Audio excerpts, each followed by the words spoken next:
Hello everyone, it's Shane Kanto, your Wasteland reviewer, and I'm here to review Anatomy of a Scandal, and this is a mini-series from Netflix that came out in 2022, focusing on a sexual consent scandal centered around a bigwig in British politics, played by Rupert Friend, and his wife, Sienna Miller, who's standing by his side.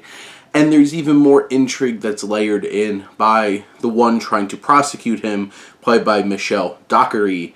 And this series definitely has the slick, sleazy style of this kind of story.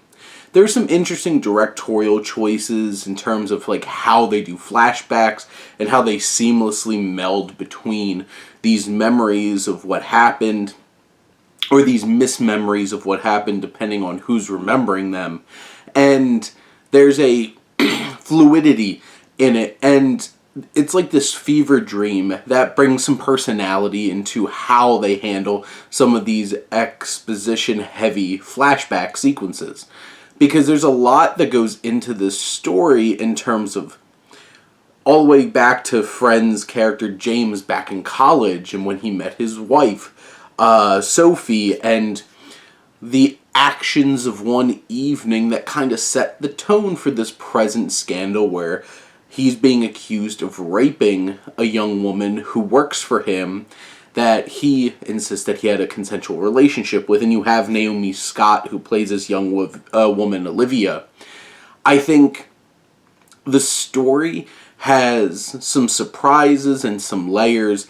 It just feels maybe a little stretched out for 6 episodes in terms of exactly what's happening, and it feels like it skids across the surface, even though there are some complexities in terms of consequences and how people in power get away with things, not only because of their own power, but how they manipulate those close to them to help them get away with these things. And how one's past comes back to bite you, and that's really what this series is about.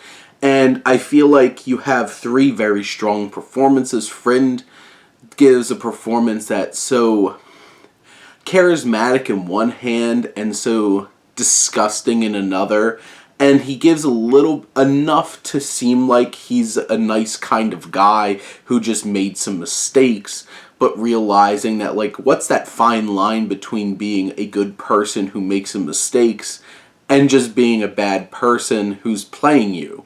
And I think Friend balances that tightrope well in his performance. I think Sienna Miller gives a very strong performance here, having to balance a lot here.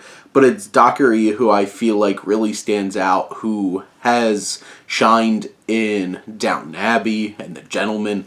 And I think she gives a really strong performance, and how she fits into this story, including her own backstory, adds some complexities here. But overall, this is a fine thriller that I feel like could have dug a little deeper, added a bit more of a punch, but it's a slick watch for 6 episodes, and it certainly does try to tackle some big ideas and does it in a slick kind of way and stylized. But those are my thoughts on Anatomy of a Scandal. Let me know what you think, and let's talk some TV. But thank you as always for tuning in and supporting your Wasteland reviewer.